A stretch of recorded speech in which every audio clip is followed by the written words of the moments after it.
आपको बताते हैं कि किस तरीके से जो बिहार में अब समीकरण बदल रहे हैं वो किस ओर इशारा कर रहे हैं। देखिए अब मैं आपको नई जानकारी आपको दे रही हूं, क्योंकि अभी तक फेस तय नहीं हुआ इंडी गठबंधन में। जो असर पड़ता है वो कहां का है? जम्मू, पंजाब, दिल्ली, महाराष्ट्र, तमिलनाडु, हरियाणा, उत्तर प्रदेश, बिहार, पश्चिम बंगाल।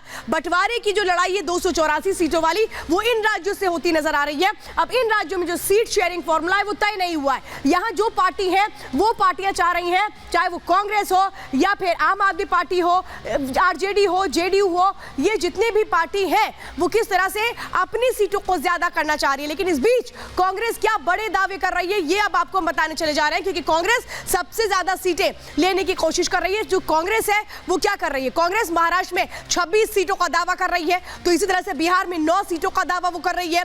इसी के साथ जो अगला राज्य है वो आपको मैं बताती हूं कि वहां दावे क्या है। दिल्ली में वो केजरीवाल को कह रहे हैं कि भाई 5 सीटों पर हम चुनाव लड़ना चाहते हैं। पंजाब में वो क्या कह रही है? पंजाब में 8 सीटों का फॉर्मूला हो रहा है। तमिलनाडु में 10 सीटों की मांग की जा रही है कांग्रेस की ओर से। यूपी में अखिलेश यादव से वो कह रही है कि 10 सीटें हमें चाहिए। पश्चिम बंगाल में ममता बनर्जी से कह रहे हैं कांग्रेस के 5 सीटें चाहिए। जम्मू कश्मीर में 3 सीटों का दावा यहां पर किया जा रहा है, और इसी के साथ 291 सीटों पर अकेले लड़ना चाहती है कांग्रेस। ये कांग्रेस का मंसूबा है। अब आपको बताते हैं कि ये तो पूरी कहानी रही, लेकिन सीट शेयरिंग फॉर्मूले को लेकर के तस्वीर अभी भी साफ नहीं, और इसीलिए देखना दिलचस्प होगा कि आखिर वो कौन सा फॉर्मूला निकलकर सामने आता है। और चलिए अंदर की खबर में, अब वक्त हो गया है अयोध्या अध्याय का।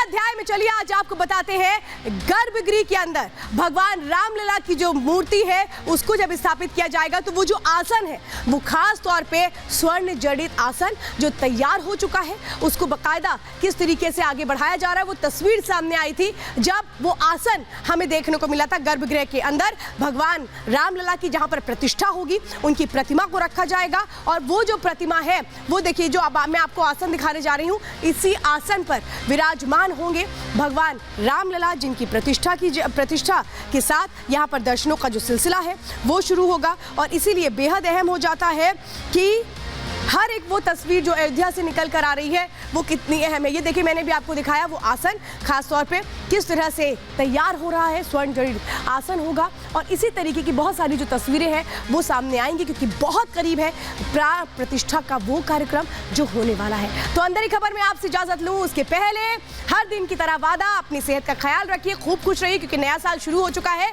तो फिर सेहत का ख्याल रखना और ज्यादा जरूरी हो जाता है। चलिए दीजिए इजाजत, नमस्कार।